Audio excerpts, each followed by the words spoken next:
We back with another episode of Goats Only. I am your host, Ali the Greatest. It's a pleasure, man. It's been a day, it's been a week, but Hell yeah.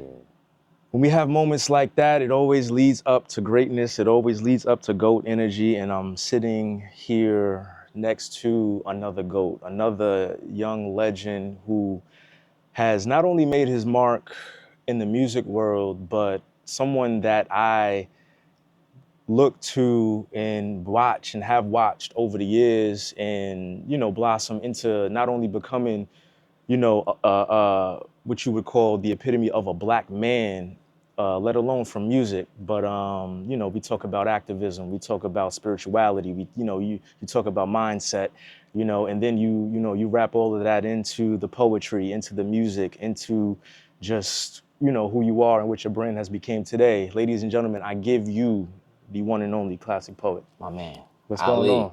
I'm doing well, man. I love that I was able to pop out here and do this for you. What you got going on is a dope scenario. It's a dope little thing you have set up. And I'm just honored. He called me this week and was like, I got a brand new podcast called Goats Only. Yes, We finally got it off the ground. And, we go back, you know what I mean? 100%. For people who are gonna see this, we go back years. So, when 100%. he says he's seen the journey, like he really has. In turn, I've seen your journey. And before we get into any type of talk or delve into anything, I'll let you know that I'm super proud of you. I'm proud of this setup. I'm proud of everything that you've built for yourself. And you are the epitome of a black man yourself, my brother. So I'm just happy that we get to bask in all this black energy together. You know what I'm saying? Juneteenth is coming up next week. Yes, so yes. Nah, man. So, shoot. Before we get into this masterpiece that you just recently dropped, how you feeling? How's your week been? How's this year been for you? Talk to me. What's going on? I'm exhausted right now. It's been Indie Week in New York City, and I've been so fortunate to be invited to all these dope private events, and meeting all these brand new people. As we talk about, my album is out right now, so we just been moving. The campaign is still moving along strong, so we're getting a lot of content done. I hosted my first creator workshop, which we spoke about yesterday at Hudson Yards. Shout out to Arden and 24 New York, Forsyth, the whole family and everything like that. I was able to gather up some really intentional creators. I created a syllabus, and I was almost like host instructor for the day, and just like creating a safe space for creators in a beautiful area like Hudson Yards and 24. So we've been doing a lot. We've been setting up a lot. I got a lot of like shows coming up this summer. I'm starting to grace these stages again with this album out. Just a lot of great things. And then on top of that, we're going through a pretty historic time in New York right now. Man. It's been pandemonium. We're hoping that we could close in on it tonight. And it's just felt like New Year's Eve every day. So, they're exhausted, but we're still going. We're still making sure that we're taking our time to rest. But ultimately, I feel good, and I'm very grateful. Nah, that's great. That's great to hear it. You talk about, New York, and, we spoke briefly off camera about just New York, just, being on fire and, just everything going on. We got the Knicks, and then, the World Cup is here, and then, Hove coming. And it's a lot, that's going on in the world. And we look and we see, the positives of it. We see the unity of us, us and just people just coming together. And what that does, it kind of translates into, when you take a step back and look at everything that's kind of going on, it looks and it reflects of, somewhat of the ways of the world, and like how, the world is transitioning at the same time. Because we're in a really big transition right now. Yeah. You know what I mean? I wanna dive into just the transition and because you talk about, you being on the instructor side of the workshops and stuff yesterday. A brand new avenue. Yeah, so like just everything that's going on world-wise, and then even you career-wise, and then even the brand kind of transitioning into, not leaving the artistry, but I'm adding this and being in addition. Is this something that you've seen from before that was a part of the plan, or is it just like where you're at, like? Well, I think that when you when you come into like any type of creative field, whether it's music, whether you're like a painter, whether you're like an actor, actress, you always go into that initial field with, I think, like all the lofty goals and the dreams in the world. You know what I mean? You 100%. never, you know, I mean, very few are just kind of like really rigid in just being one thing. They know that they kind of want to use that one thing to springboard into to others. Right. What I'll say is when I started, I knew I wanted to be something more than just a musical artist, but I don't know if without the life experience, me just getting older, me going through challenges or whatever, that I would figure out like the tangible ways to get to these next steps and to expand on the ecosystem that I'm building. If I'm making sense, you know what I 100%. mean? You know, the person who wants to get into the music business and, you know, they also want to be like #1 actor, and then they also want to, you know, go over here and run the clothing line. They also want to be the super mogul over here that signs other artists. It's all like, it sounds good when you come into it, you know what I mean? Yeah. But without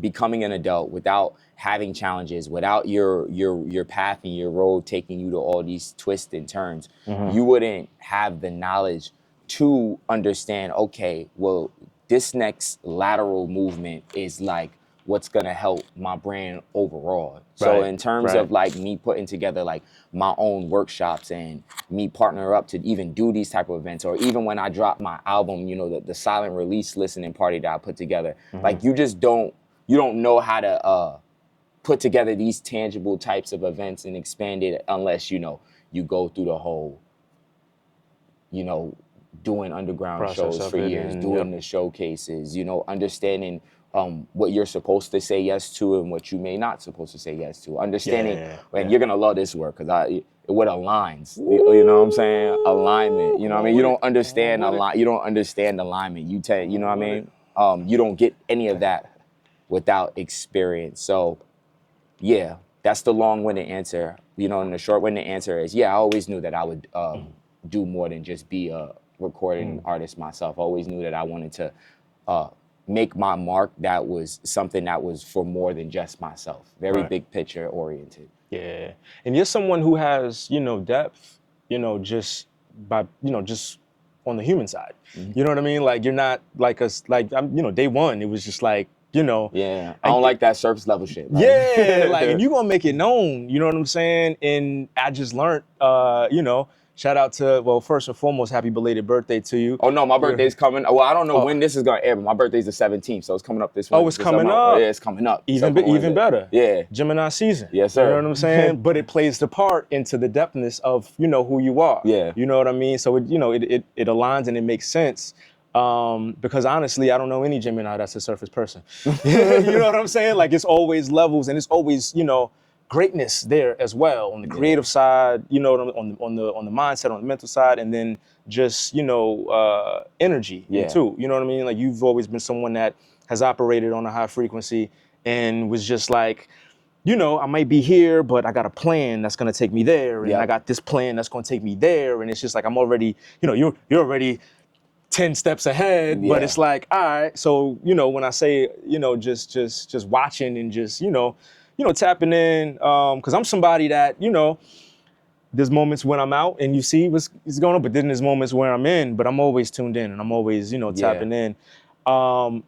Let's get into this album, man. You know, somewhere in the gray area, it's a lot of people really focus on, it's got to be black or it's got to be white, but you know, we know that there's a gray area in whatever it is, but we don't really focus on the gray area because we seem to always have to like navigate it. It's like we're at that fork in the road and we have to go this way or we have to go this way. But in listening to your album, you kind of, you know, from what I got, you know, and we'll get into it, but what I got, it was just like, hey, let's take a minute and stay here for a second. Let's accept this area that we're in. Let's highlight it, and then let that determine which way we're gonna go, if we even go anywhere. So somewhere in the gray area, what inspired the title? What inspired that body of work?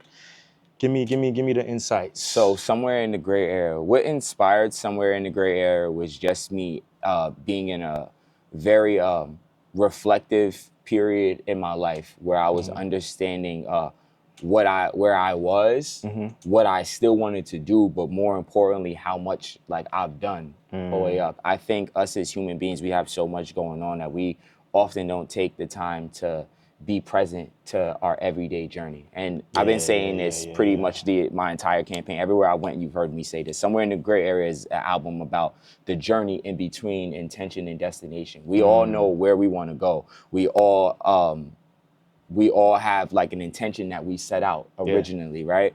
But then we allow our focus, our hyperfixation on that destination to come in expense of all the years of this thing we call life, which is fleeting. Time is moving, you know what I mean? We've been in this business for well over a decade now, Ali, you know what I mean? 100%. And it doesn't feel like that. It feels like just yesterday, you know what I'm saying? You and me was at SOBs, you know what I'm saying? Like, it literally feels like just yesterday, but the reality is it wasn't just yesterday. The reality was it was 7 years ago. The reality was, you know, we got older, you know what I'm saying? We've taken on more responsibility. And I just want us to understand that every day of our lives is a success. And I don't want us to wait until one day we're older and 60, 70 years have passed by. And we finally reached the destination. We finally are at these places that we always wanted to be at. And yet we're somehow reminiscing on the past whatever years, the years where we was grinding every day, the years where we woke up every day and we had something to look forward to, a proverbial brass ring to grab. You know what I mean? That's literally what it is. And from when you look at the album cover to the various songs on there, I just want people to know that like the journey that they're in right now, no matter where you're at, you are successful because you're creating it every single day. It is something that you create. Success is not something that you should compare yourself to. It's not something that you should enter the simulation of social media and say, well, yeah, I put out this album, but this person put out his album and his album has 20 million, whatever. Yeah. But you don't know that person's journey. You don't know what their everyday journey was to get to this point, and you don't know what the next 5, 10 years is gonna look like for you or them. Therefore, to compare yourself on that level is agony, and it's gonna keep you in a space where you're not appreciative of your life. You know what I mean? Life isn't black and white at all, in no way, shape, or form. And I love how you said that we as human beings naturally like want things to be this or that. That's just human nature. We 100%. All, even myself, we all want things to be this, that, and the third. But the reason why we end up having like, you know, maybe mental health, you know, pressures, or you know what I'm saying, we're just not as motivated as we may have wanted to have been for artistry or whatever it is. The only reason is because we're not submissive to the fact that life is gray. Life is a gray area. Nobody's path is just here to here. Nobody. 100%. Everyone has a unique journey conducive to them, and it's up to them of riding that journey out and understanding the life lessons that it's teaching you and how you're about to adapt to get to where you need to get to. You know what I'm saying? So, 100%. You know what I mean? The destination is always there. What you don't know is there's a hazard sign. You don't know that, you know, on the road, you know what I'm saying, your car's gonna break down a few times. You're gonna have to change the tire a few times. You know what I'm saying? You don't know if you're gonna run into somebody who might try and rob you, you know what I mean, real quick. You know what I'm saying? You don't know if, you know what I mean, there might be a pothole in the road and you're gonna do that. But at the end of the day, you know what I mean, you might finally see this destination and you're now looking at how much you went through and how much you know now going through this finish line. So it's just the journey, but it's your journey. It's not a one size fits all, and that's why the album cover I intentionally painted like a gray painting off the road to let you know your path to success is yours to create. And as long as you understand that, you'll always feel grateful for what you've done, and you'll always know that you are only measuring yourself against yourself, and you got a lot to look forward to. And it just will make you overall happier. You know, people get chips off of their chest. They'll stop hating on other people. You know what I mean? All that type of stuff. It'll be a whole ripple effect of just positive energy. Definitely.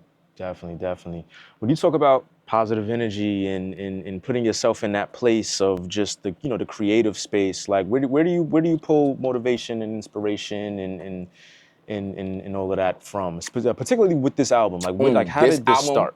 In particular, I've been getting into meditation more, honestly. Talk about it. Like my mornings consist of me putting on a bunch of frequency sounds. Yes. And I'll choose specific frequencies. So it's the morning, there's certain like kilohertz that I'm looking forward to, whether I'm looking it up on YouTube or I found like Apple playlists or whatever. But I make sure every day before maybe noontime that that's what's kind of permeating through my ears and just through my body and putting me in spaces where I'm very intentional and I know what today consists of. So in terms of gray area, that was what I was doing a lot. You know what I mean? I was doing a lot of just like slowing down, like running on my time and slowing down the world. You know what I mean? It's easy to be on your phone and look at everything that's going on and just be overstimulated by all the stuff that I said. This time I wanted to have almost a real life experience. You know what I mean? I wanted to wake up, put on meditation music, maybe stretch, maybe, you know, sometimes I just wake up and I'll just be grateful to the higher power and just be like, I'm grateful to God and just kind of like, you know, giving myself affirmations while this meditation is playing and just not really absorbed in everything else that's going on. Like if that's making sense, like I'm almost taking myself out of all the noise, you know what I mean? So I can almost create from the purest space that I could possibly create. So that was very much my creative process this time around.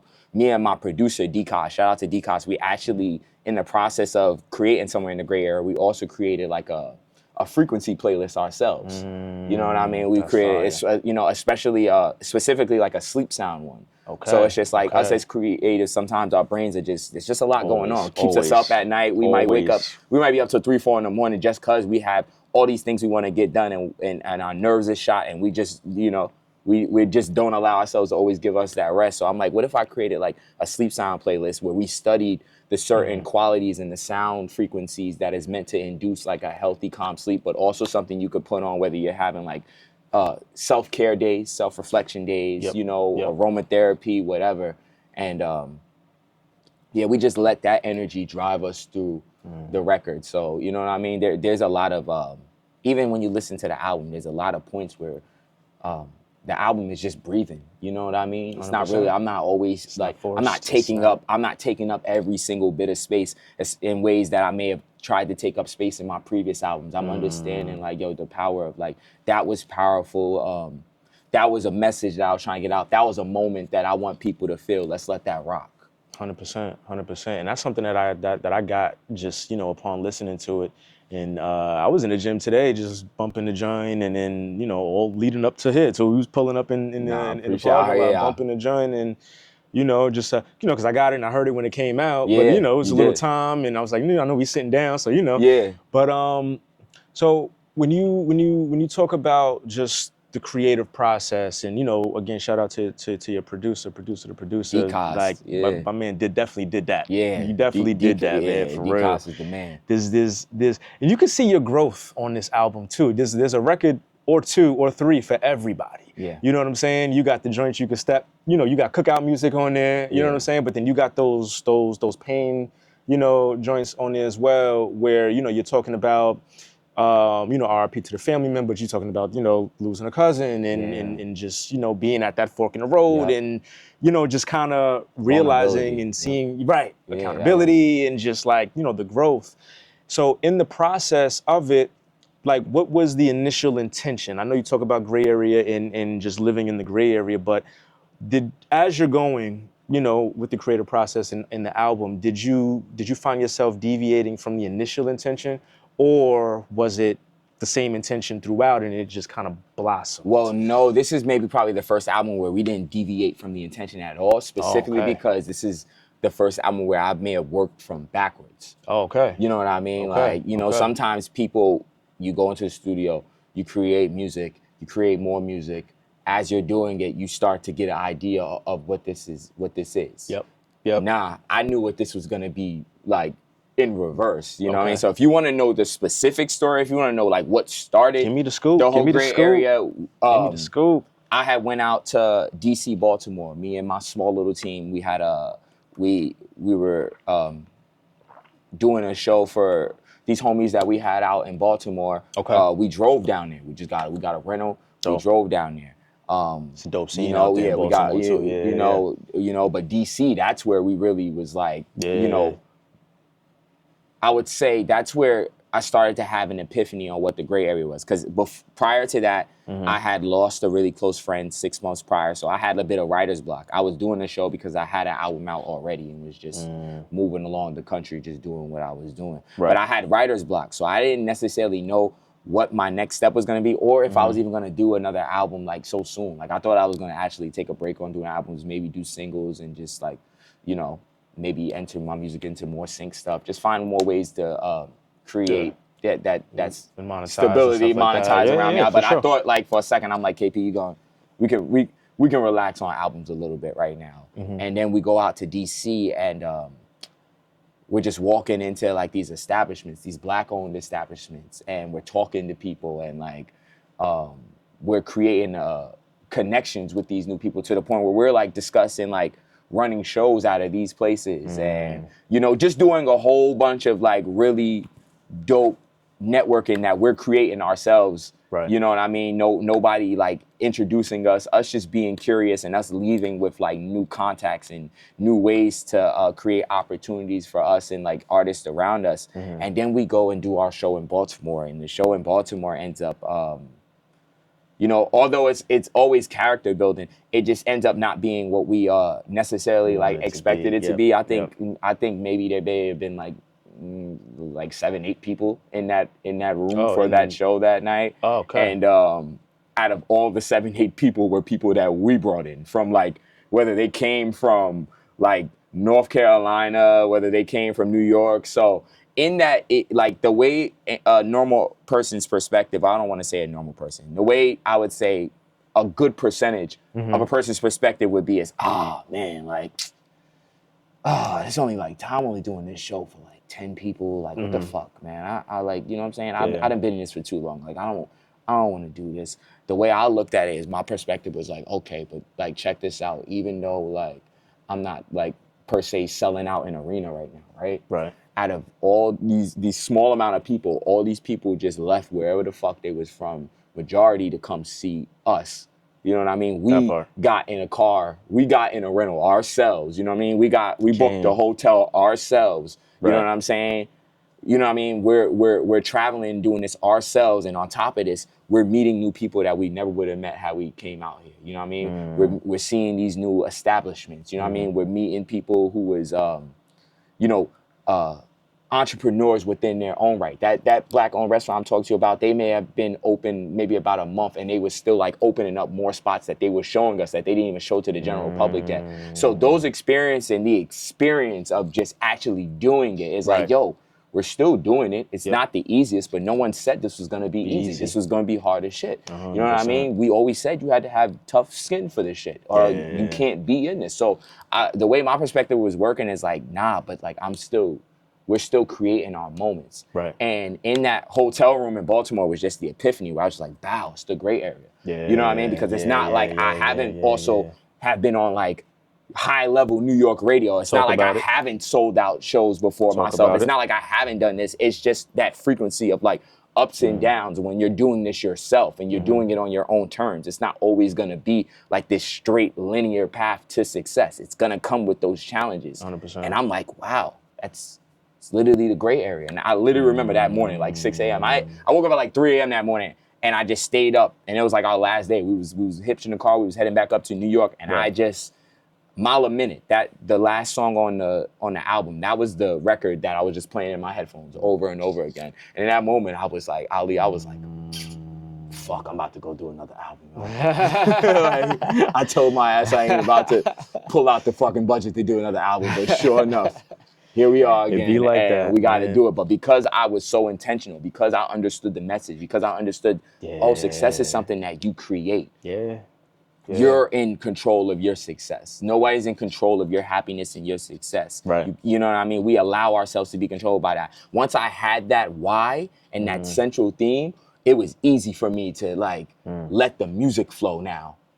And like from that point on, everything just like, okay, so what are we doing here? What are we doing here? What are we doing here? I created maybe a whole year layout You know what I mean? So if the tape came out on stream platforms, if it came out April 26th, this is something we was working on in 2024 and just knew like, yo, around this month, like we'll have this done. We'll have this done. So we just been following the script since putting it out on paywall in November and then it hitting streaming this past April. Got you. Talk about the business behind, you know, like this album particularly, because a lot of artists, you know, it's like, all right, I'm gonna put a project out and you know, we're gonna hit all the platforms and then we're gonna go crazy on social media, and then it's like, you know, when and if, because sometimes, you know, it's different for everybody, but when and if it doesn't, you know, meet the expectations, it's like, you know what I mean? And they just give up. Like, you know what I mean? Like they just give up. You know, but yeah, talk about the business behind it and like the rollout and like how you know, went about that. Well, again, this goes back to being intentional, right? Yeah. So we decided, we want to live, again, outside of this whole world of social media. That could really be an illusion sometimes. I know I have peers in this music thing. I know a lot of people where the numbers, I love that y'all doing the numbers. The numbers look great. The optics look great, but they don't translate all the time to real life impact and sustainability. Right. So 2 things was gonna happen this campaign. Either I was gonna find out that nobody supports me the way I don't have nobody that was willing to pull out money for my albums, and like, okay, I needed to know that truth because for 11 years I've been living in like this illusion and maybe it was just social media. Or I find out that I have a good 20 to 30 to 40 people that are gonna pull money out of their pocket and support me, and that really do support me. Right. And I can start to understand as I'm becoming as I'm getting older and wiser, that is what I need to be focused on instead of like necessarily and granted, social media is still important, but 100%. It is not it shouldn't be your end all be all. It shouldn't be your defining metric. You need to be able to go outside and talk to a person and create, and your why needs to be able to be impactful enough that makes them feel like they can relate to you, or there's a part of their life in which you're speaking to them. If you can't do that, then like, you know what I mean? You ain't hustling the way you thought you was hustling. So that's what we wanted to do. So with that said, I put it through a paywall for the first 6 months. You know what I mean? We decided to opt out of putting it on streaming platforms at first, and we put it strictly on Even at first. And I set the price for like $25. I didn't even do like 10, 15, because what we was gonna do is like if you paid that one-time fee and got it, you got maybe like 7 to 8 additional pieces of content. So intentionally, we put a music video that to this day is still not on YouTube or anywhere and probably will never be. I write my scripts to my music videos. All the music videos you see me come out with, I write all of those treatments. I put the treatments as something that a purchaser can own now if they buy the album. You know what I mean? I got behind the scenes studio sessions, you know what I mean? Something I've never really did, like pulled back the curtain on like me recording these demos. So while you're listening to the album, there's a couple, maybe like 1 or 2 records that if you go on the Even, you get to see me actually recording them in real time. And we were traveling through Georgia and Nashville to get it done. So you get to see us like on foot traveling and do it. And it's just, and mind you, this is a whole bunch of additional content, but it's a one-time fee that we was gonna make people saying, and we're like, if I have real supporters, then they're gonna understand that, and they're gonna show that like we're actually giving a lot more for one time. We're not making you pay a $10.99 subscription fee every single month. And you know what I mean? Yeah. You know what I mean? And then the minute you stop paying it, you suddenly don't even have access to the music anymore. No, you know what I mean? Your service can go out on the road in the middle of nowhere, and because you have this album and you bought it, you have that, and you have access to all this other cool stuff that if you don't get it off of Even, you just will never have. And that's what we did. And then the second like intentional move that we did was we put together a private headphone listening party. Gotcha. So we intentionally invited like 50 people, and we allowed them to be part of the experience first. Right. For the first time, you guys are all in one space right now listening to the album, but instead it's not your traditional album release event. You have silent headphones on. So although you guys are still able to interact with each other, you're having a shared experience, you know what I mean? And that's something in this world we're lacking. Like we don't have a shared experience anymore. You know what I mean? Everyone has their own little sectors of what they're going through. You know what I mean? You know, like you may not even be aware of certain people and what they're doing because we have our own little spaces in which we can operate now instead of a shared experience. You know what I mean? But what we're seeing with, like, for example, this Michael Jackson, this movie, you know what I mean? And just the phenomenon of Michael Jackson. Because Michael Jackson, his whole life, everything that he did was like a shared experience. Everybody knows where they was at when he did the moonwalk. Or I'll put it to you one better right now. We was talking about just the Knicks run right 100%. now. You know what I mean? It's very rare that we all have a shared experience like what we seen on Wednesday night. You know what I mean? Like that's not something that is every day, but when it comes together, it's a beautiful moment. So I wanted to create, I guess, my own little micro version of a shared experience. Everybody can say who was in that building that, like, yeah, I was there when, and no matter where, somewhere in the gray area it goes, there's an initial 40 to 50 people who can say, yo, I was there last November when he invited me to his private listening party, and it was silent headphones and we was drinking champagne, and he had prompts on the screen for us to answer, and he created activations and engaging night for all of us to have this shared experience listening to a brand new album. And yeah, that was gonna help as well, because you know, once people, that's where we did, after we did the release party, we did put some of the photos on social media, but that's different. It's not like we put it to promote the party. We did it to show after the fact, this is what we have going on, and in turn, like, it gained the intrigue in people. Oh shoot, what was that? You know what I mean? Boom, the album is out, but it's still behind the paywall now. You know what I mean? You know what I mean? It's behind the paywall, so it's like also too. So now the album is out. Now you're intrigued about what you're seeing for a release party, but now the album is also out, but now also, you know, it's behind this paywall. So like, boom, now you had people who is like, they're intrigued about what went on right here. They see that this is still behind some type of like blockage. They're buying the album, you know what I mean? For people who are not still buying the album, and that's fine, you know what I mean? For people who are still not like that, how do we keep moving now? Maybe we're not selling as much on the album as we thought we did. We thought we wanted to initially putting it out. That strategy may have not been exactly what we projected to be. Okay, let's put these music videos out now. Like, let's put the single music videos out now. Let's put those out on YouTube. Let's still keep the album behind a paywall, though. So January, boom, here comes Escalators. It comes out on YouTube. February, boom, here comes Body Language with Ariana Marie. That's out on YouTube. You know what I'm saying? And then, boom, like maybe on the final week where we're about to launch this for streaming platforms, then let's launch TikTok. Let's put that one out. But for those 6 months, the promotion was the music videos to drive you back to the paywall, you know what I mean? But in the same time, those music videos coming out was leading you to the streaming release that was coming out. So it's a whole 6-month plan laid out, and it's like, it doesn't allow you to even rest on your laurels a little bit. Oh, well, we didn't hit that benchmark, cool. We still have other things that we can do, so we can continue stretching this benchmark and continue going on. And even since the streaming release, like between, like I said, between the workshop, between certain shows that I'm putting together this summer, between certain platforms that you might or might not see me at, like this summer, that's all gonna continuously extend the gray area. Like we're still firmly in it. There's nothing that is like dying down in terms of the campaign. We're just gonna keep finding strategies and ways to keep this thing rolling, because it's a very important tape for me.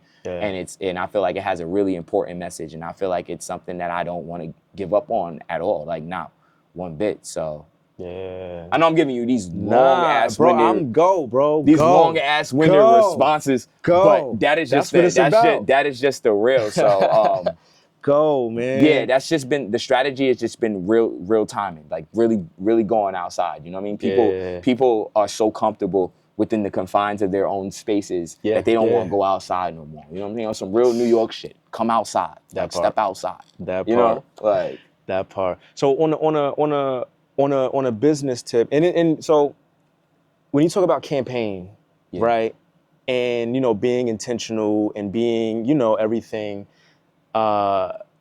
just aligning the way that you intended for it to align. Take us through like you know, you talk about even.biz, and then, you know, primarily going there first, setting up the paywall, and then, you know, then doing the streaming platforms, and then having, you know, certain promo aspects, you know, working, you know, along with it.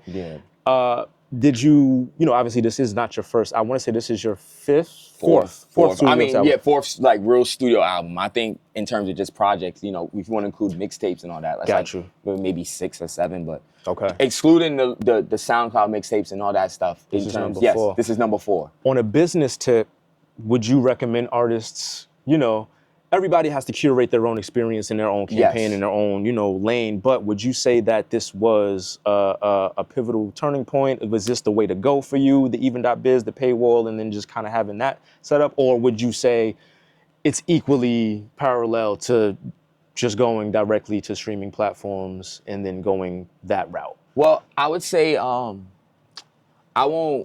what I won't say is that like everybody should just go straight to even to drop their album. I can't. Okay. Again, things are not one size fits all. Right. So I can't just tell everybody, yo, because I did this and because we found modest success with it, or we found early like indication of success with it, that's what you guys should do. Right. What I will say though, which I feel every artist should be thinking about, is direct to consumer.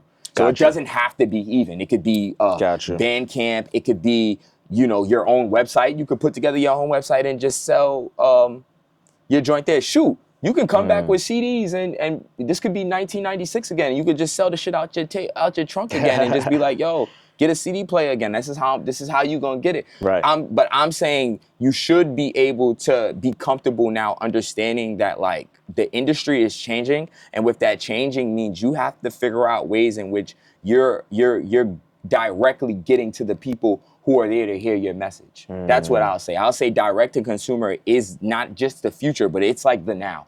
You know what I mean? The same way AI is like, it's not something that people, people is like, oh, in like 5 years, no, it's gonna be like 5 days, like 5 months. You know what I mean? 100%. It's the same way direct to consumer is like, nah, this isn't something to really delve your fingers into like in 3 years. It's like everybody should some way know how to sell directly to their supporters right now. So that is what I'll say. I'll say direct to consumer is definitely the way to go if you want to create like real life sustainability. Even if you're a big artist, like even if you're a huge artist, that's why even has like these new deals with like, you see them doing a deal with like these major labels. Yep. It's so for they're big time artists, even they're big time artists, knowing that they're still gonna probably, make money off of traditional streaming. Right. It's like, why wouldn't they have an avenue first where they're selling directly to their fans first? You could price it at pretty much anything like you deem your art is valued at. And isn't that the name of the game? Like, we're talking about getting 100%. Older and being sustainable, you know what I mean? That and part. Like not adhering to all the pomp and circumstance or the smoke and mirrors. Like, you know what I mean? Forget all that. Like, how are you about to let your creativity, how are you about to build your generational wealth? How are you about to build your sustainability with this? And the only way right now that seems like the way to go is just learning who's here for you and giving to them so that they in turn reward you. Right. You know what I mean? I want to make sure I'm using my word wisely, because I don't ever want supporters or somebody feeling like as if like I'm putting this out just so that you guys can give me money. Hell no, I wouldn't be like I do this art. I don't think just so I can clear just to make sure I'm over explaining so we understand, and that like I'm very clear that no, you know what I mean? I was given a God-given gift to create, and I was able to impact people off of that creation. That is not something I take lightly. That is not something that I look at people and it's just, I feel better than them because I do this. This is something I'm like, wow. You know what I mean? This gift allows you to be impacted by it. Right. And so I want to give you more of that. Yeah, you know what I 100%. mean? And I feel like that energy of me wanting to genuinely give you guys more of that, so you guys feel empowered within yourself, is the reason why I've been lucky and I've been grateful and I've been afforded to have people who really support me to a place where like, yo, music, it's one of my avenues of income now. You know what I'm saying? 100%. You know what I mean? And and it's received too. Like, you listen to the album, you hear the sonics, and then but me being a musician and a creative, and someone with an ear for all types of different versatility when it comes to music. Yep. that was received. You can, I've heard albums, not, just in general where it's just like, okay, Yeah. you can see what it is, Yeah. but then you hear albums and you hear bodies of work, and then you hear, and then even hearing you talk about a campaign, like you can tell that there's depth. You can see that there's depth. Yeah. There's depth on the mental side, there's depth on the spiritual side, but also too on a business side and on a creative level, there's depth. Yeah. And the reality is, this is I feel like I say it so many times, but this is the music business. Yeah. You know what I mean? So you can't leave one without the other if you're doing it in this lane and doing it that way. You understand? So it's like you have to consider both, and both have to kind of go hand in hand. So, you can build that marriage, bridge the gap, and that it can be received. You gotta be real. You gotta be real with yourself with that. 100%. You know what I mean? 100%. A lot of us, we're like on the extremities of both sides. So some of us in this are either like too fixated on the business, so we almost lose the soul of like, yo, this is creative at the end of the day. You know what I mean? Like these are creators. So like, you know what I mean? This, you if you're too business oriented, you fail to create the connection that you need to make to have those albums that touch people. It feels soulless. 100%. On the flip side, it's great that you're super creative and that you love to create and it's all that. But at the end of the day, if that's like, if you don't care about the bit, like if you don't want to deal with business, if you don't want to do that, then honestly, that's where being real with yourself comes in. Maybe music is like one of those things where it could be one of those things that make you happy. It's a hobby. That's fine. You can continue to put out music. Yeah. You can continue to do that. Yeah. But you have to understand now that like certain things are just not going to unfold. Right. You know what I mean? That's not, and that's because you have to have a balance within both. So I think with Somewhere in the Gray Area, we had the intentional part from a business aspect. We had an intentional part from the creative aspect. Right. I think they married together pretty well. And like the result is that, this is one of those albums that are just chipping away slowly but surely. It's like rising 100%. Every day. As I'm speaking, like it rises and listens every single day. That's fire. That's fire. And you can tell like this is gonna be one of those joints, 5 years from now, 10 years from now. Not only can you still bump it because it's classic, no pun intended. I was about to say no pun intended. but it's something that's gonna be received. And you talk about timeless music, that's the goal. Yeah. You know what I mean? Like if I can let me just speak from a broad business standpoint for a second. If I create a product that can be sustained the same way or received day one and be received 10 years later the same way it was received when it was first created, it's just like, that's a win. Yeah. You know what I mean? So it's just like that's the point too, that's right? The point. That's the goal. That's the point, right?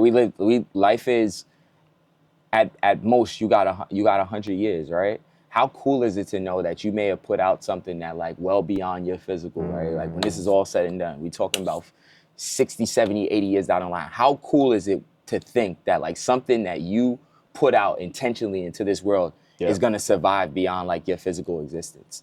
That's the coolest shit in the world to me. Nah, you know what I mean? 100%. It's like you live even when you're not living no more. So it's just like, why wouldn't you want to do something like? Why would you want to put out something that's just for right now, knowing how quick people are just like, okay, fuck that. We on to the next thing next week. Because it's easy to do. It's it's super easy to do. Yep. But the market is so saturated. It's just one of those things of like what mark do you want to leave, and just what is your purpose? Like what is your, you know what I mean? What is your why?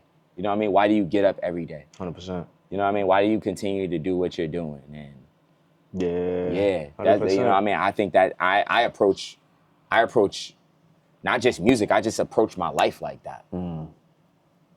It's received. It's there. When you talk about Somewhere in the Gray Area, and as just I listen to you speak, I feel like there's a process, right? There's a process, there's a timeline, and life has its experiences where you kind of have to look inside, dig deep, and put yourself on a baseline level to allow yourself to. First, you got to know yourself, right? You got to spend some time with yourself, know yourself, and realize who you are, and then from there you can kind of dictate to who you want to become and what you want to do, and on that path. Talk to me about a moment or moments or a time in your life where you had that realization, where you realized you had the power to do everything that you're doing, just aside from the album, but just the mindset to even say, I'm going to tap in and put myself in this position to receive everything that I, want to receive? Like, talk to me about it. That is a great question, Ali, because I'm gonna pause for a second and just think about that question. That's an awesome question, because there's so many moments where, I could say right now off of the fly where like it reassured me that I have the power to be exactly who I say I wanted to be. So like, what's a good moment that I could give you where it really settled in? And I want to say, I would have to probably go back now if I had to think, because I've been in this music space. I've been in it for 11 years now. So this is not something that now I figured out 2 years ago, 5 years ago. This is something that this was early on. I want to say probably from the very beginning of like when I started doing music full time. So I want to say maybe that spring, that first year of me doing music. I was away at school at the time. I went to school down in Maryland. I was playing football.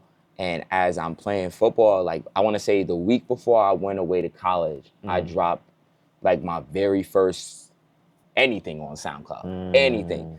But, I remember telling like my pops, like, yo, this is a hobby, we're just going to the studio over the summer, having fun, you know what I mean? Just doing some shit that I knew was just fun shit for me to do before I left for school.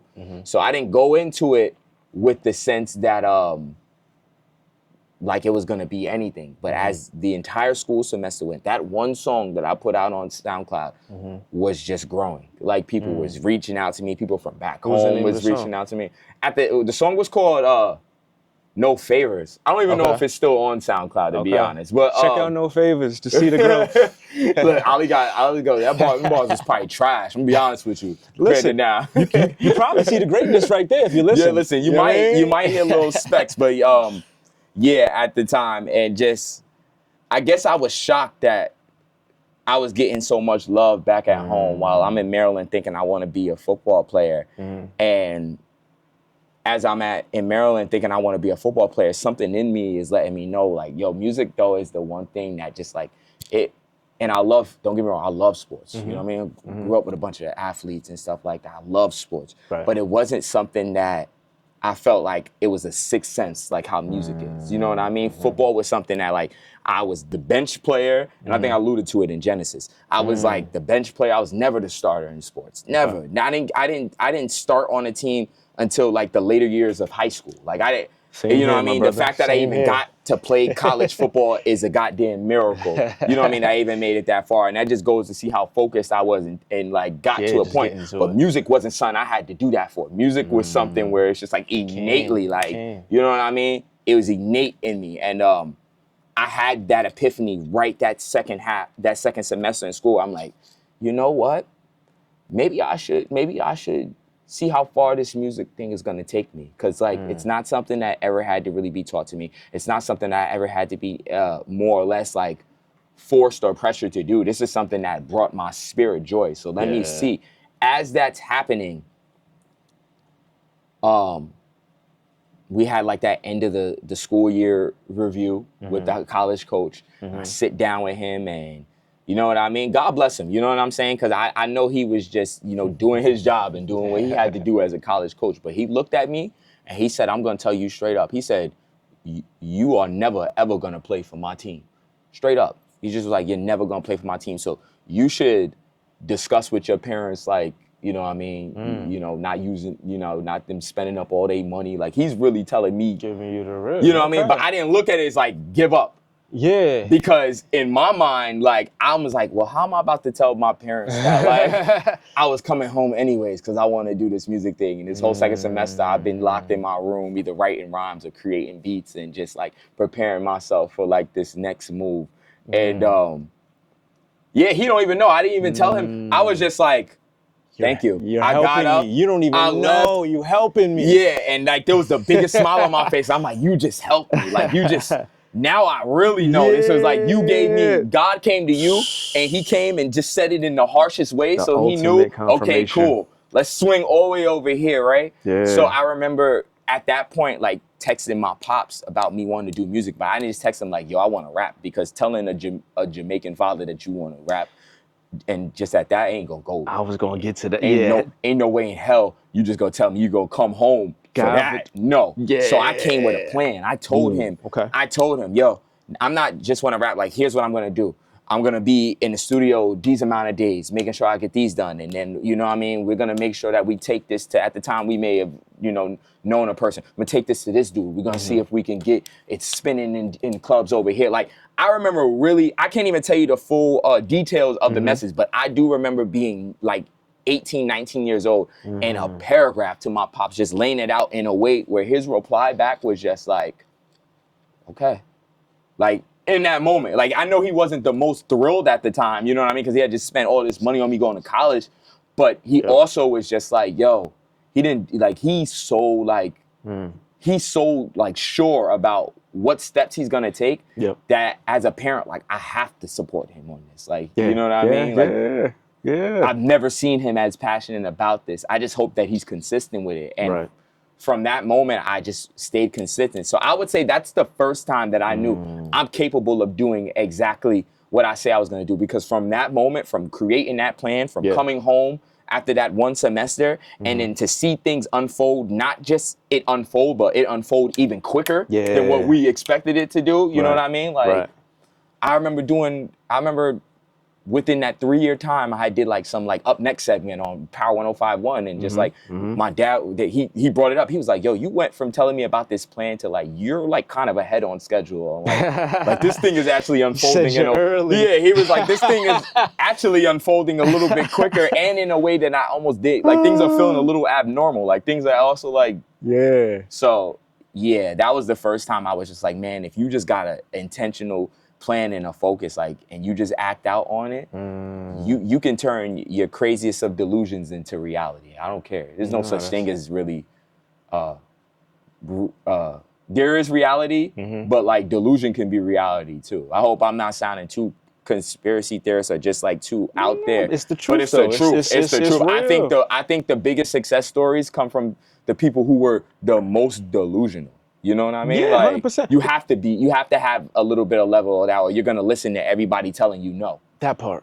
And the thing is, it's just like, we look at the root of situations. You know what I mean? Like, everybody is to an extent, you know, myself included, at one point in time, you know, we conform to, you know, society's rules and what they tell us to do, and this is how you should be. And, you know, you go to school and get a job and get a degree, get a job, and then, you know, you got all this debt, and then and it's just like, yo, like, that don't even really make sense. If it don't feel right, it can't be right. You know what I'm saying? The gut is the second mind. So, you know, when you look at, you know, things of that nature, and because I had a similar story myself as well. Just, you know, dropping out of school and just saying, listen, I'm gonna go and, you know, do this music thing full time, and, you know, and it's like, because now that you said that, it's like a feeling, right? It's like, but it's one of those feelings where it's like, yo, people might even think I'm crazy. 100%. Like, you know what I mean? And they will, like, and they do. will. But it's just like, yo, it's almost like, and I don't know, maybe the GOATs, like, they see it. You can just see it so clear as day. 100%. Where, you know what I mean? 100%. You get, it's a feeling. It's like, you can see it so clear as day that it's almost, it's like almost a euphoric level of an epiphany. It's like, oh, I understand now. Like, I get it. Yeah, it's like, it's like, it's so crazy that it's like, oh, it's so crazy that it might work. Yeah. And that's the reaction my mom had when I told her. It was just like, yo, this is what it's gonna be. But I did this, bro. I did the same exact thing. I'll pull it up for you now. The plan is still there. You know what I'm saying? Kept the plan. The plan is still there. He said, I'm gonna keep it so we can put this on a mural. Listen, it's still there. We deviated a little bit, of course, and then, you know, life happens. That's the gray area. That's what we talking about. 100%. That's what we talking about. 100%. And it's just, but it, you know, it's just putting yourself in that position to where, you know, when it does deviate, you know how to adjust. You know how to pivot. You know how to say, okay, cool, I got those skills. I'm gonna use those skills to my ability, and then we're gonna just keep going because this is what we're supposed to be doing. Because it feels good. It feels good. It feels weird. It feels correct. You know what I mean? The other stuff, not to say that it can't be right and you can't have a success, you know, not feeling good. You know what I mean? Because you can. You can. But at some point in time, something's good. You're gonna compensate something. Your happiness ain't gonna be there. Your peace ain't gonna be there. You're gonna, you know, sacrifice something. I know so many. To build on that point as an example, I know, and you probably do too, you know so many naturally creative people who wanted to be creative. You know it's their dream to do something creative, but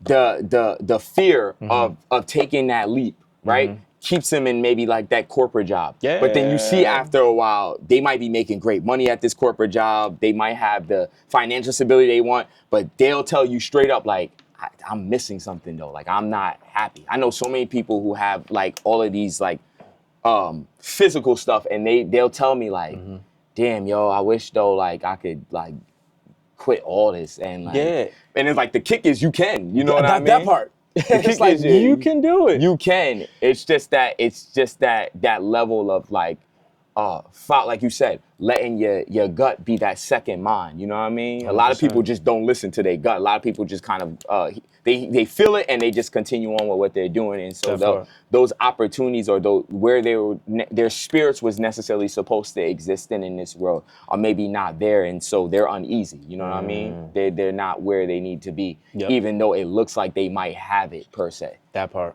That 100%.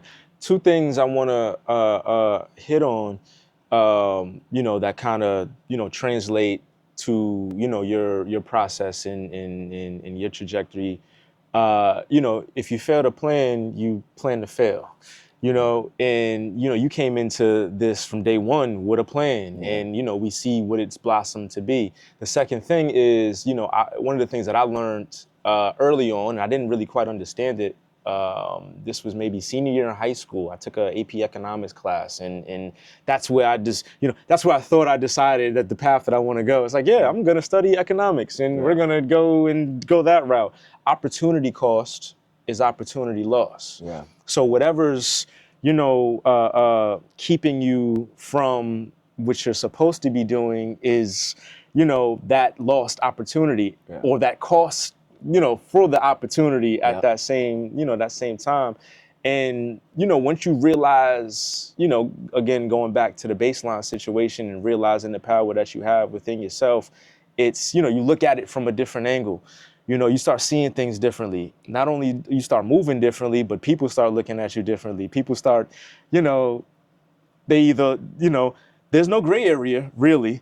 You have the gray area, but people start placing you in that black side or that white side. You know, give me a time, or just talk about, you know, just how you handled all of the adversity around you, all of the, you know, the people that were cheering for you, the people that weren't cheering for you, the ones that, you know, always had something to say. Like, what was your mental at? How did you navigate through all of it? Well, I think naturally, like my whole life, and this is just probably just a character, maybe just like a personality trait with me, I was very good at like tuning out like the detracted and the detractor energy. Like, so people who I could just like, I always like innately from a kid just was good at just studying people, and I know people, I'm good at understanding people who are like more so projecting kind of like their insecurities, more so than like, really believing that I can't do something. You know what I mean? I don't know if there's a level of like a self-centeredness, or just kind of like a level of just like, I've always had this confidence, but I never really allowed people to tell me that I can't do something and then I listen to that. If anything, I'm the person that's like, you tell me I can't do something, I love you for that, because now I'm gonna go overtime to show you that not only can I do it, but I can do it at a level that's probably like super high. You know what I mean? Like, so like on that end, I never was really a person that gave a lot of energy and attention to people who may have had something like negative to say. You know, people are gonna have something negative to say about you no matter what you do. You know what I mean? You could wake up and simply exist, and people are going to have a problem with your mere existence. So like, even giving energy to that is just not proactive to your journey. But what I will say is, because I had such lofty goals going into my career, I had to learn over the course of my career how to,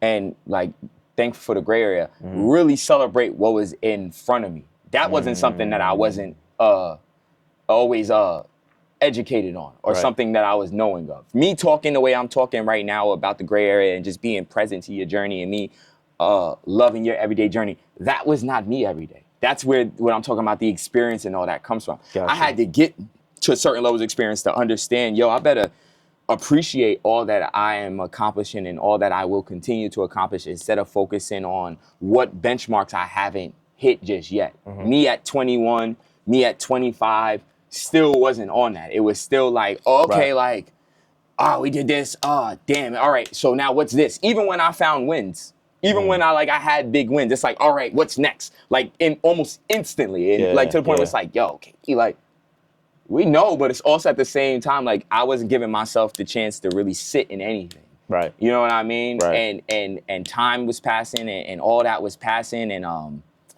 you know, I found myself even in times where I'm just like, yo, I'm losing connection with even like maybe family members, maybe siblings, because my mind is so hyper fixated on like what's the next thing that I have to tackle and what's to accomplish instead of like staying present to the everyday journey. So that's what I would say.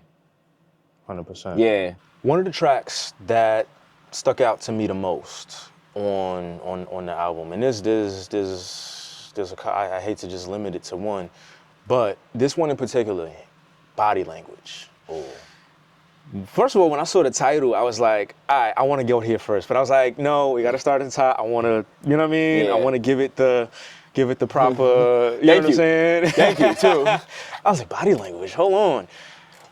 And the reason why is because like, just the thoughts behind the title, you know, from a listener's perspective, it's like, all right, well, what angle are we going with body language? Are we talking about someone? Are we talking about our own self? You know, are we talking about just reflecting and what type of energy and body language that we give off?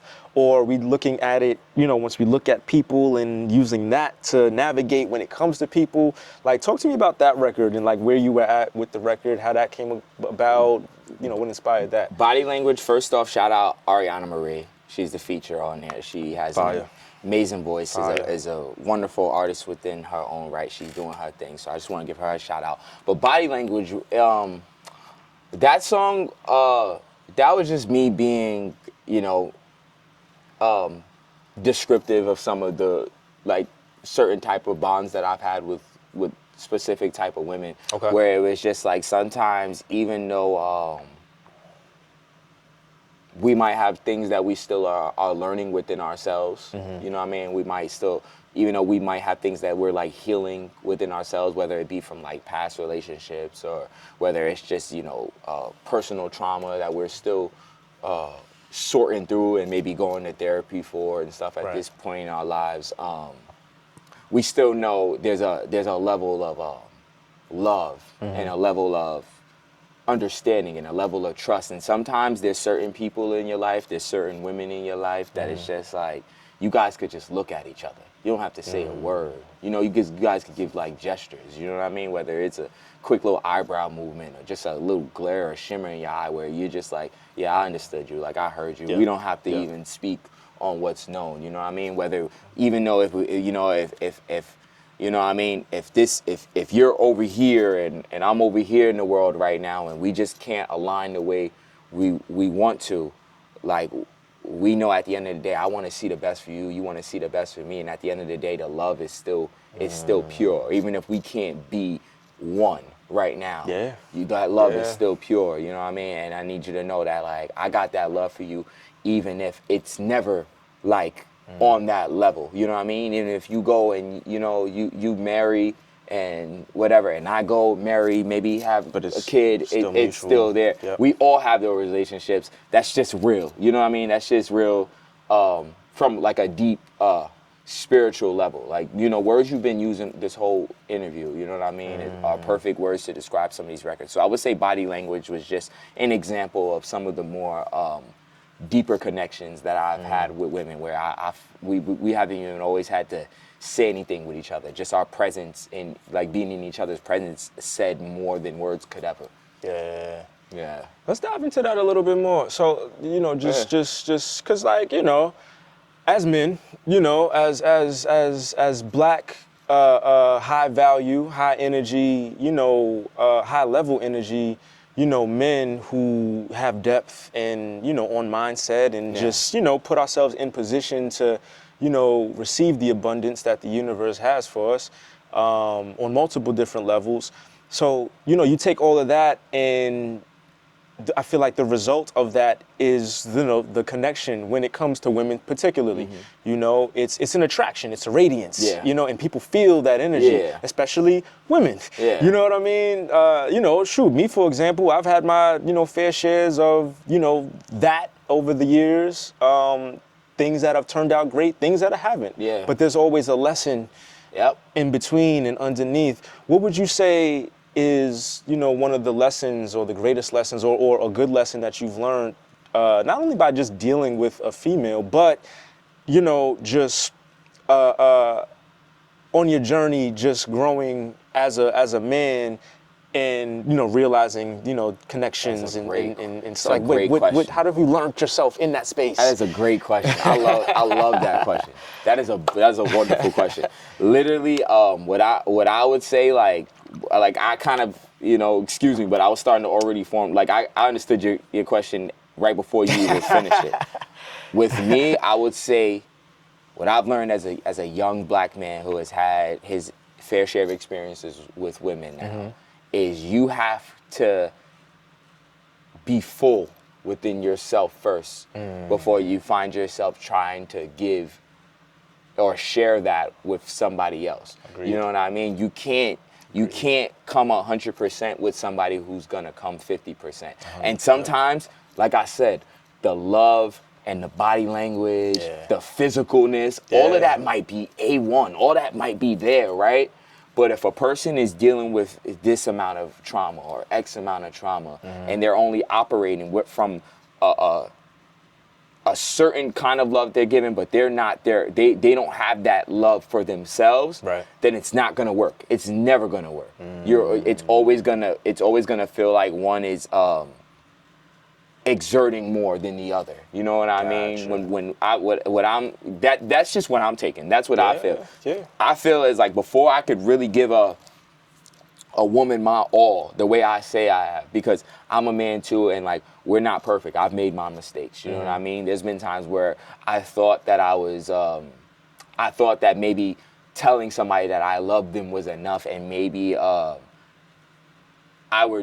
still needed to do things myself. Not that I was necessarily right or wrong in my intentions, but maybe I still needed to get through certain hurdles or certain like levels. Maybe there were certain things I needed to learn as a man who hadn't learned that yet myself first in order to be that better person for that particular woman. Maybe that's why certain relationships didn't work out the way I may have wanted to, because I didn't show up in a way that would have allowed that relationship to flourish, and that person didn't show up in a way, but maybe that was something that we had to separate and go through life ourselves to learn. So that's what I learned, and like going, like as now, like when I'm dating and when I'm talking to women, it's just like, I want women to be almost like their most optimal self at the moment they could be. We're always evolving. So a 28-year-old woman is not going to be the same woman she is when she's 38. But 100%. For this time frame, I want you to understand, you know what I mean? Like what you want,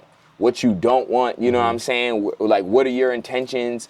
Where are you going? And just like, if there are things that you have to still work out, that's fine. We're not perfect. We all go through trauma. The awareness, it's what's going to allow that level of love to really fester into something. There has to be a maturity level that has to be there. If you don't have that level of like maybe emotional maturity to even be aware, to even tackle that, like love is that's not gonna be enough. You know what I mean? You have to have certain type of goals in life. You know what I mean? You can't really be waiting for somebody to like give you happiness. There's no such thing. Nobody can give you happiness at all. Nobody is responsible for that. So like if you're in a space where you feel like people are responsible or owe you happiness because you feel like somebody else didn't give you that, or you're not able to give yourself that, then you need to spend some time by yourself and figure out how to give yourself that, because you're never going to be able to give that to somebody else. It's never going to be pure. So that's what I would say. if I had to wrap it up in a sentence, what I've learned is that I have to be the best version of myself at that moment in order to allow a person or add to a person's experience or allow a person's life to add to mine. 100%. 100%. And it's willpower at the same time. It's willpower, because women be looking good as hell sometimes, but they minds don't always. And like we can, and you know, not story of my life. Yeah, and I mean, not no more, but it was. Yeah, you know what I mean. We good now. Speaking from the, you know, I don't want to generalize, but we men, so I'm gonna just speak from the men's perspective. 100%. Yes, the willpower, and you want to know something, Ali? Like, we're not gonna know that shit at 2021. I wasn't thinking that. Shorty just had a fat ass. And I'm saying, like, she hard. Or she looks good, or she's hard, or she's telling me she's ride or die. Like, sometimes it's really like, it's that illusion. So she might be driving you crazy, but at the end of the day, she's talking about, I ain't going nowhere. And yo, they always not going nowhere. Yeah, so 21-year-old me, I loved that shit. I was like, but I loved it, like the roller coaster of it all. You know what I mean? 100%. 28-year-old me is like, nah, like that's not peace. Like it's messing with my spirit. But back then, that shit was exciting. For sure. So but you know, you have to go through that. You need that to kind of crash and burn a few times before you understand. Nah. You know what I mean? You have to understand that, so when you go on a date with that person, and if that first conversation is some form of like a trauma bond, you know what I mean? And granted, again, we all have our problems, but if the first 5 seconds is you talking to me about like a really dark event that happened in your life, you're not looking for a relationship. You're looking for somebody to take this burden off of you. You know what I mean? Or to 100%. distract you from it. And I'm sorry, baby. I got too much love for you to allow myself to do that. So I'm going to walk away, and I'm going to allow you to still focus on that yourself. You know what I mean? Give yourself whatever yourself needs, but just not with me. Yeah, not with me. Or you need to go find somebody who's still learning that themselves, so you guys can both go through that together. Together, right. You know what I mean? Find your match, your like-minded match, your level match, and then go forward. Yeah. So y'all can continue learning that lesson. So 100%. Yeah, that's where I'm at with it. You know what I mean? It takes we take the experience, but you're right though. Yeah. It's the willpower. Because even as, you know what I mean, even as men right now, sometimes, you know what I mean? Have our moments. Temptations is always everywhere. You know what I mean? You could be deep into your spirituality and stuff like that, and temptations is never not going to be temptations, no matter what it is. You know what I'm saying? But like, in terms of like, we're talking body language and we're just talking about women and stuff like that, I think the strongest part of being a man is being strong enough to master your urges and your temptations. Definitely. That's like super strong. Definitely. That's like the most masculine shit you can do. Like real shit. Like that's the most manly thing you can do, is understand like, yeah, you look great, and I'm gonna acknowledge that you look great, but I'm not that person for you. You know what I mean? We just don't, and I'm gonna use this word again, we just don't align. Like things just are not aligned. I could tell like there might be some things that I feel like you might need to work out. Yeah. And the space that I'm at in my life, I am just not willing to allow myself to be persuaded by temptation. 100%. You know what I mean? I'm not gonna compromise all that I've built, or the level of understanding that I have now. I'm not willing to compromise that for mere moments of satisfaction. And a man who could say that to even the finest of women, man, you can do anything in this world. You can move mountains, literally.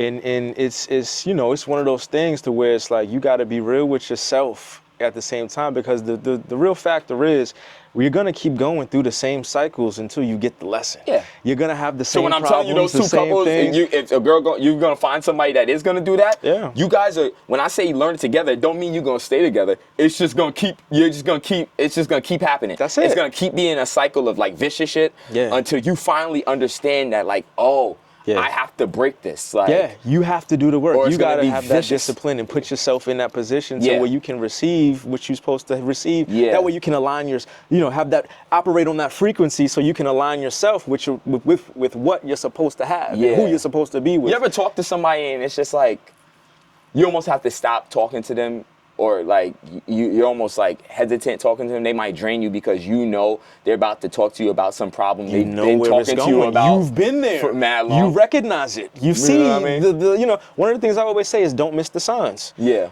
And fellas, don't miss the signs. Don't miss the signs. Ladies too, don't miss the signs. Don't miss the signs. You know what I mean? Because they're there, but you have to recognize the signs and recognize the flags. So bad I want some of my brothers and my sisters to see the signs, because I look and I be seeing it and it's like, damn, they don't even know that, like, as long as like they have this perspective on this, that's why this keeps happening, like, over and over again. And like the vicious cycle is like the victim mentality that comes with it. So a lot of people is kind of like, why me? Why me? Why me? Why me? And it's like the same things happen. It's like, why me? Why me? You need to start being like, why not me? Like, why, you know what I mean? What is it about me right now that is allowing this to keep happening? If something is consistently doing me harm in a situation, 100%. and like I keep finding myself in the same exact cycle of this harm, then after a certain point you have to see like, well, what do I have to do to change that trajectory? Because clearly it can't just be like everybody else after a certain point. It has to be something you have to start looking inward and take accountability. See, Ali got the buzzwords. Ali know the buzzwords. Ali know accountability,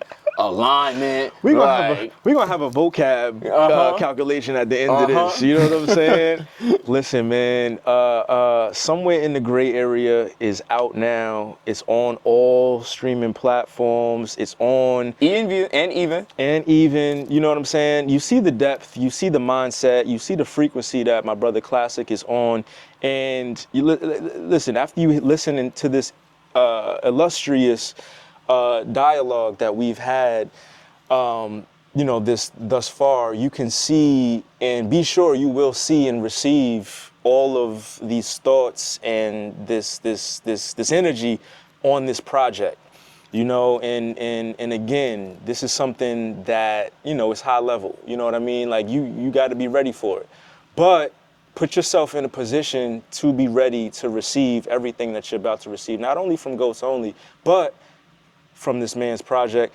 Klassik, any last final words? Talk to me about, you know, upcoming shows or upcoming projects, or just what's next? What's going on? First of all, thank you for those words. Like thank you for those words are very powerful. They mean a lot. Again, especially, you know, from where you and me, you know, how we've built in this business. So again, 100%. Like, thank you, Ali, coming from this platform. It means the world to me. In terms of what I got going on, again, Somewhere in the Gray Area is out now everywhere. It's on Even and on all streaming platforms. Going forward, this is gonna be a beautiful summer. You know, I'm starting to touch these stages again, so you'll catch me. I got some festivals that I'll be doing. I'll be lined up. I'll keep you posted on that. I got some shows that I'm putting together myself. This summer, you know what I mean? We're putting together a couple of our own shows, a couple like live listening experiences. Always new music. The beauty about this, more so than any of my other projects, is I've always kind of been that artist where it's just like, yes, I put out things intentionally, but I always kind of had those periods where, like, you know what I mean? You may not hear from me in the same level that you heard from me. This time doesn't feel that way. Like, we're in the gray area for a while. So, like, you can expect new singles to come out as early as this summer, going into the fall, going into the winter, going into fiscal 27. Like, we're just gonna keep building. And like you said, this isn't plan A, plan B. This is just a bunch of lateral movements. So if we're just moving to 1A, it's like 1B, 1C, 1D. Like, it's just a bunch of lateral movements that you're gonna see, and it's just gonna come around its own little cipher, and we're just gonna continue to elevate and rise with the why and the intention that we've already set out. So word, just big things, and I'm just excited for all that's unfolding. I'm excited for all of it. You know, there comes times in everyone's life, in people's lives, you know, as being a human, as being, you know, someone that walks this earth and, you know, goes through society and looks at society, but develops an outer lens and knows how to take a step back to really realize things for what they are. And then they realize themselves in that space. And then, you know, you may think that you have to pick a side and say this or go this way or go that way, but understand that it really starts with self. It really starts with you realizing the power that you have, realizing, you know, who you are, where you came from, so you can understand where you're going. But understand, and I probably speak for both of us when I say this, and understand that it's okay to maneuver in or somewhere in the gray area. I love that. Klassik Poet, it's been a pleasure, my brother. Ali, my man. This is definitely not gonna be the last time that you're Not with at us, all. man. Not All at the all. best with everything that you're doing, and give our social media platforms and all that, where Yes, people sir. can find you, people can find the album. Everywhere, Klassik Poet, that's spelled KLASSIKPOET, everywhere. Somewhere in the gray area, everywhere. It's on EvenBiz. If you purchase it off of EvenBiz, you get a whole bunch of additional content just for you, because Klassik Poet loves you. He may love you more than these streaming platforms do. That's not a diss to them, that's just the truth. Other than that, it is on all streaming platforms, and just be on the lookout, because we might have more to the gray area coming right around the corner. You heard it here. Goats only. I'm Ali the Greatest. We'll see you next week.